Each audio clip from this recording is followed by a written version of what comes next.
Olá, queridos amigos da Igreja Batista da Freguesia na Ilha do Governador. Aqui, Rogério Belan, pastor desta igreja. E nós saudamos aqueles amigos que também assistem às nossas programações, as mensagens, os estudos bíblicos. Todos são muito bem-vindos e nós estaremos sempre orando por vocês, pedindo a bênção de Deus sobre todos vocês. Vamos ver quais são hoje os pedidos de oração que temos, também os agradecimentos que aqui nós estamos tendo. Hoje nós estamos agradecendo a Deus pelo aniversário da Sara, pelo aniversário de casamento do Kleber, da Larissa, do Carrielo e da Lígia, e da Carla e do Alex, que estão lá nos Estados Unidos, estão lá no sul dos Estados Unidos. Vamos estar orando pela Luanda e pela Andréia, filha do Ribeiro. Vamos estar agradecendo a Deus porque o André, esposo da doutora Gorgel, recebeu alta do Covid. Vamos estar orando pela Cíntia, filha da Rose, orando pela Nesita, que está empreendendo uma viagem para o Brasil, voltando ao Brasil. Vamos orar pela Ivana, filha da Edna Vieira, orar pela Marilac, pela saúde dela. Vamos orar pela Adailma, que está resolvendo um sério problema de família lá no Nordeste, viajou para lá. A Lilian, a Thaís e a família são o motivo de oração da Vera, pede oração por eles. Vamos orar pelo André Lepletier, que pede a Deus um emprego, uma porta de emprego. Vamos orar por todos esses que perderam seus empregos, pedir a Deus que não lhes deixe faltar o sustento digno. Vamos orar pelas famílias, pelos profissionais de saúde, pelos mais vulneráveis e também pelas autoridades do nosso país. Lembre que o nosso Oração e Ação é levado ao ar pelo YouTube na quarta-feira às 19h30 com estudo bíblico, à quinta-feira às 19h30 com Oração e Ação Jovem, como hoje, e também nós temos o Oração e Ação Kids na sexta-feira com programações infantis. No domingo, às 9 horas da manhã, temos a Escola Bíblica Dominical. Você pode estudar a Bíblia, interagir, isso às 9 da manhã no Zoom. Às 10h30 nós temos o culto matinal e depois às 19h30 no domingo o culto em família. Hoje estará trazendo a mensagem para nós o Paulo. Paulo é teólogo, Paulo foi professor dos nossos jovens na escola dominical por bastante tempo, ele esteve ali ensinando e é uma pessoa muito querida da nossa igreja. Então nós vamos orar por ele, que Deus o abençoe. Ele hoje vai estar trazendo a mensagem no Oração e Ação dos Jovens. Vamos orar? Querido Deus, muito obrigado pelo teu amor, pela tua bondade, e queremos suplicar a tua unção do teu Santo Espírito sobre o Paulo hoje, trazendo essa mensagem para nós, que ele possa ser meio de manifestação da tua vontade, da tua mensagem para nós. Abençoa também todos esses que estão nos ouvindo das suas casas, que possam ser abençoados, abençoe suas famílias, Pai. Tudo isso eu te peço e agradeço, em nome de Jesus. Amém. Vamos lá, vamos ouvir a mensagem do Oração e Ação Juventude, hoje trazida pelo teólogo Paulo. Vamos lá. Olá, bem-vindos a mais uma Oração e Ação da Juventude. E hoje eu fui incumbido de trazer a mensagem, a reflexão, não só aos jovens da igreja, como também aos demais irmãos. E eu convido a abrirem suas Bíblias no livro de Apocalipse, capítulo 2, do versículo 8 ao versículo 11. Apocalipse, capítulo 2, do versículo 8 ao versículo 11. Assim diz o texto. Ao anjo da igreja em Esmirna escreve: essas coisas diz o primeiro e o último, que esteve morto e tornou a viver. Conheço a tua tribulação, a tua pobreza, mas tu és rico. E a blasfêmia dos que a si mesmos se declaram judeus e não são, sendo antes sinagoga de Satanás. Não temas as coisas que tens de sofrer. Eis que o diabo está para lançar em prisão alguns dentre vós, para seres expostos à prova. E tereis tribulação de 10 dias. Ser fiel até a morte, dar-te-ei a coroa da vida. Quem tem ouvidos, ouça que o Espírito diz às igrejas. O vencedor de nenhum modo sofrerá o dano da segunda morte. Que o Espírito Santo ilumine os nossos corações em relação à palavra do Senhor. Bem, antes de entrarmos no texto em si, é importante atentar para o contexto. Alguns irmãos estão cientes que o livro de Apocalipse ele segue, tem algumas interpretações diferenciadas, ok? E alguns estudiosos entendem que as 7 igrejas do livro de Apocalipse diz respeito a 7 períodos da história do cristianismo e que estaríamos vivendo hoje o período da igreja da Laodiceia, então de frieza espiritual, de indiferença. Outros, essa é uma linha de interpretação. Outros entendem que as 7 igrejas representam a igreja universal, só que a igreja que, desde o período da sua fundação até os dias de hoje. E boa parte dos estudiosos acreditam que as 7 igrejas, elas existiram no tempo e no espaço, são igrejas históricas. No período de João, existiam até mais igrejas na região da Ásia Menor. Pelo menos umas 3 igrejas. Mas nós entendemos que essas cartas eram para ser lidas nas demais igrejas também. E, com certeza, nós podemos extrair desse texto algumas aplicações para a igreja de hoje, a igreja de nosso tempo. É importante atentar também que a cidade de Esmirna, ela se equiparava à cidade de Éfeso no que tange ao volume de comércio e exportação. Então, era uma cidade próspera economicamente, mas ali existia um forte culto ao imperador e também uma comunidade judaica, e essas eram hostis aos cristãos em Esmirna. Essas 2 características apresentadas revelam a dimensão da perseguição que os cristãos sofreram em Esmirna. É importante atentar para esse contexto. E agora nós vamos entrar num texto a partir do versículo 8. Ao anjo da igreja em Esmirna escreve: essas coisas diz o primeiro e o último que esteve morto e tornou a viver. É interessante aqui o termo anjo, que pode se referir a um ser celestial, a um anjo, como também ao mensageiro. E nós acreditamos que diz respeito ao presbítero da igreja, ao líder da igreja, o pastor, são funções intercambiáveis aqui, pastor, presbítero. É interessante atentarmos para isso e não existe nenhum status nesse termo. Ao ser chamado de anjo, quer dizer que aquela pessoa deve, da mesma forma que os anjos, cumprir fielmente o seu serviço a Deus e a igreja também, porque lá em Hebreus capítulo 1, versículo 14, diz que eles servem aqueles que hão de herdar a vida eterna. Então não há nenhum status nesse termo e não há nenhum título, ok? Mas sim, lembrando de nossa responsabilidade e compromisso com o nosso Senhor Jesus Cristo. Ok. Bem, Jesus ele se apresenta aqui e dizendo que é o primeiro e o último. Ele faz isso nas 7 cartas, de uma forma peculiar, cada carta. E ele diz: eu sou o primeiro e o último, está chamando a atenção para a sua eternidade. Eu sou o primeiro e o último, o alfa e o ômega, aquele que iniciou e consumará a obra redentora. E diz também que esteve morto e tornou a viver. Jesus chama a atenção para a esperança da ressurreição. É uma apresentação pertinente para uma igreja que estava sofrendo constantemente ameaça de morte. E então ele fala da ressurreição, que é a esperança cristã. Versículo 9, ele diz: conheça a tua tribulação, a tua pobreza, mas tu és rico, e a blasfêmia dos que a si mesmos se declaram judeus e não são, sendo antes sinagoga de Satanás. Ao falar esse verbo conhecer, significa que ele conhece intimamente. A nossa vida não está oculta aos olhos do Senhor. Ele é o único capaz de fazer um diagnóstico perfeito da igreja.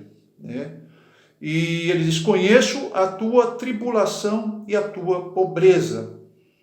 A igreja ela estava sofrendo uma perseguição.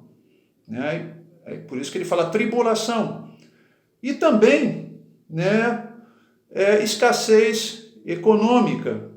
E provavelmente estava ligado aos saques e também os bens dos cristãos em Esmirna estavam sendo confiscados.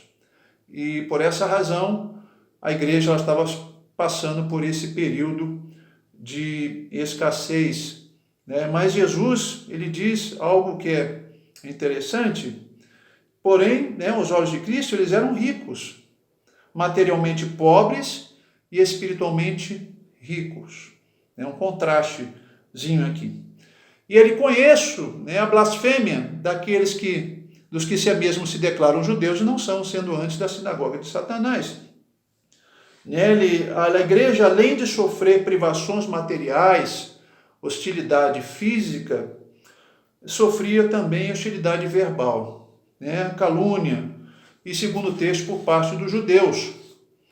Os judeus mencionados aqui eram judeus de raça, porém não eram espiritualmente judeus, né? Não eram espiritualmente, né? Então eram uma capa. E ao rejeitar Cristo, eles tornaram-se instrumentos de Satanás. O texto diz aqui, congregação, né? Sinagoga ou congregação de Satanás. Versículo 10. Não temas as coisas que tem de sofrer. Eis que o diabo está para lançar em prisão alguns dentre vós, para ser postos à prova, e tereis tribulação de 10 dias. Ser fiel até a morte, e dar-te-ei a coroa da vida. Não temas é uma das expressões mais encontradas na Bíblia. E Jesus exorta aqui o seu povo, a sua igreja, a ter coragem ante, né, essa perseguição iminente. É interessante porque Paulo, vendo ali o jovem Timóteo meio que desesperado, lá em 2 Timóteo, capítulo 1, versículo 7, e ele diz, porque Deus não nos tem dado espírito de covardia, mas de poder, de amor e de moderação. Né? Diante de um cenário carrancudo e adverso, Paulo exorta ao jovem Timóteo, tenha coragem. Né? Tenha coragem. Deus não nos deu o espírito de covardia, ao contrário, mas de poder, de amor e de moderação. Então essa coragem, ela vem de Deus. Né?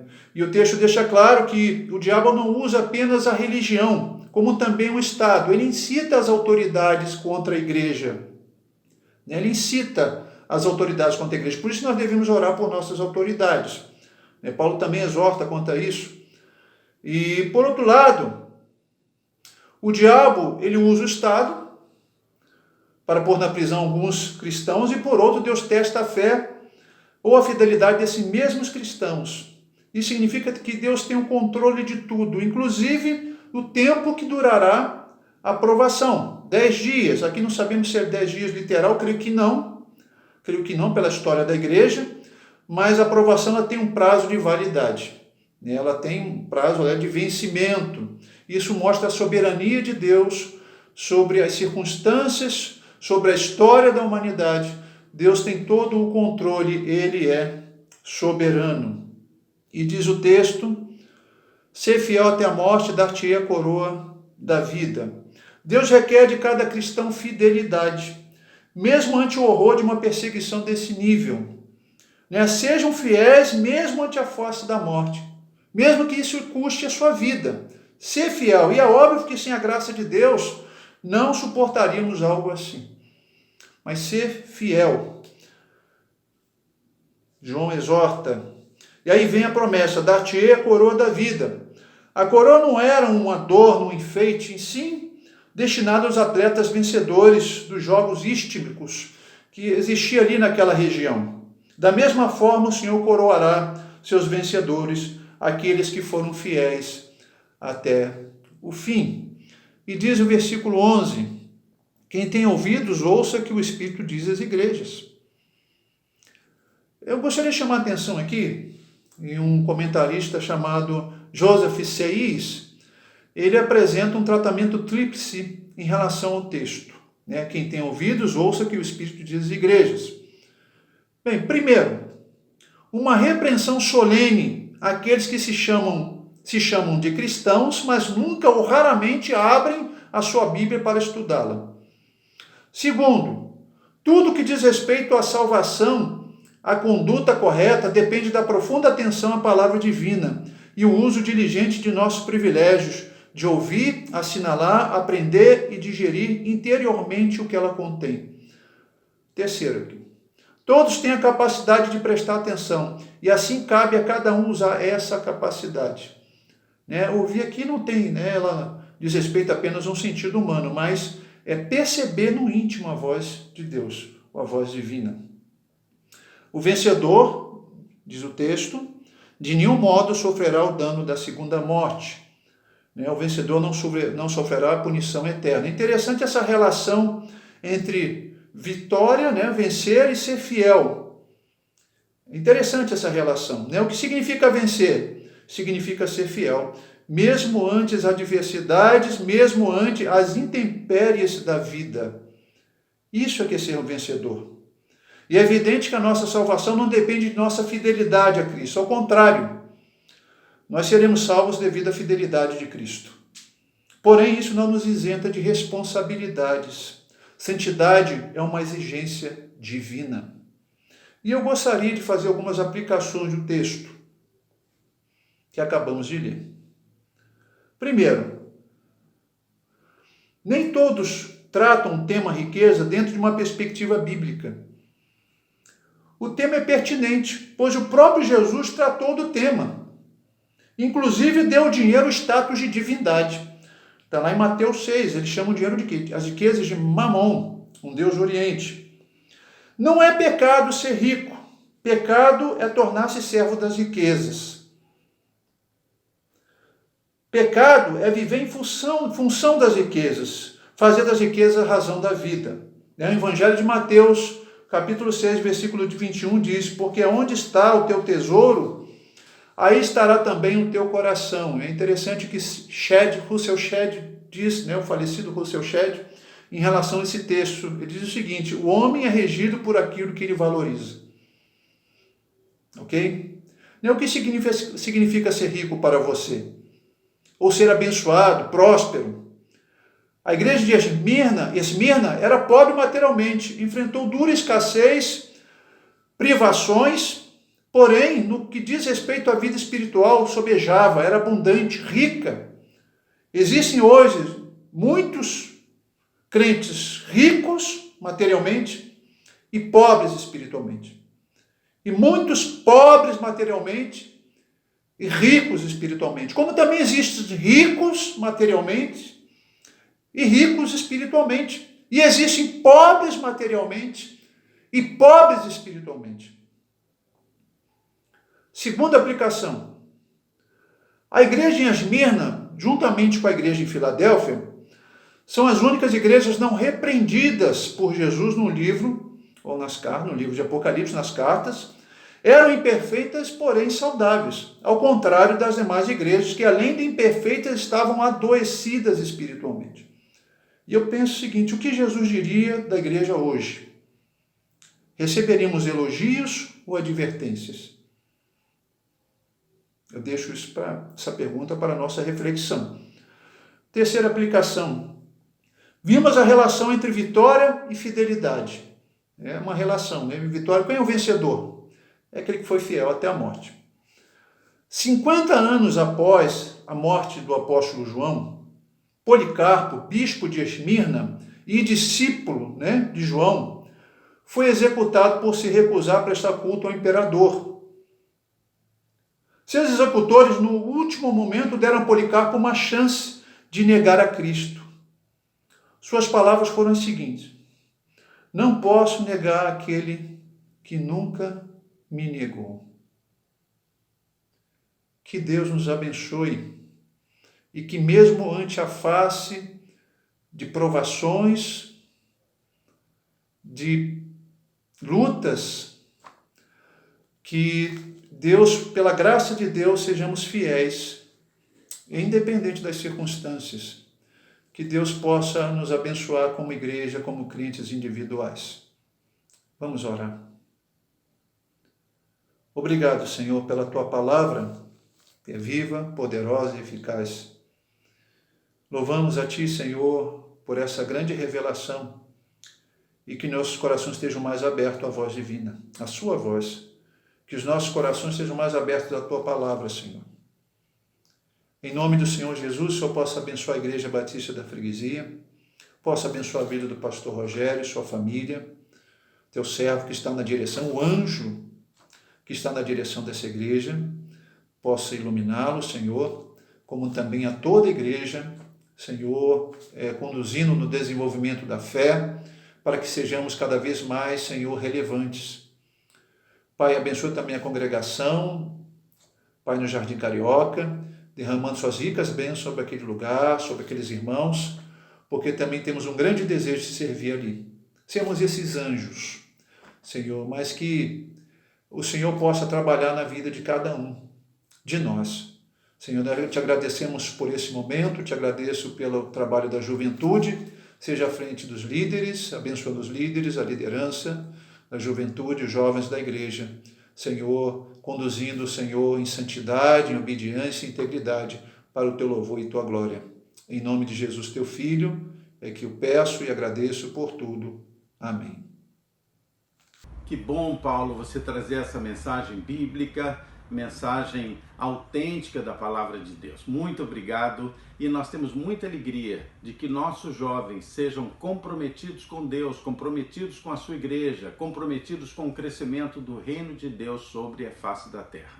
Vamos orar agora, agradecendo e pedindo por todos esses pedidos e agradecendo pela vida dos jovens da nossa igreja. Vamos lá, vamos orar, feche seus olhos, ore também, vamos lá. Deus de amor, muito obrigado, Senhor, pelo teu amor por nós, perdoa os nossos pecados. Queremos suplicar que o Senhor abençoe esses aniversariantes, Pai, que eles façam muitos e muitos aniversários sempre na tua presença. Quero suplicar que o Senhor receba os pedidos que aqui foram feitos e, na medida da tua bondade, generosidade, soberania, que o Senhor atenda os pedidos dos teus filhos. Receba também as gratidões. Peço bênçãos sobre os profissionais de saúde, Pai, sobre as nossas famílias, bênçãos de livramento sobre aqueles que são mais vulneráveis. Te peço que o Senhor também abençoe os governantes do nosso país.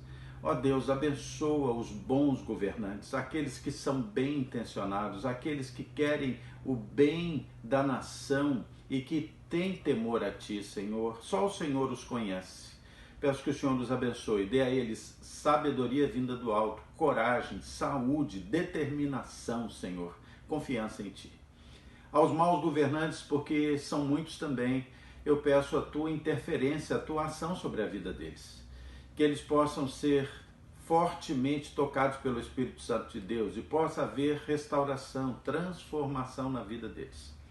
Pai de amor, se algum deles se negar a ouvir a tua voz, a nossa súplica é: retira-os do poder, Senhor, eu te suplico. Abençoa a nossa igreja, Senhor, abençoa dando-nos discernimento, dando-nos clara orientação sobre quando e como devemos voltar a nos reunir presencialmente, quando isso seja da tua vontade, Pai. Tudo isso te peço e agradeço, em nome de Jesus. Amém. Queridos, Deus abençoe vocês. Amanhã, sexta-feira, nós temos Oração e Ação Kids, 19 horas, nós nos encontraremos lá. Até lá!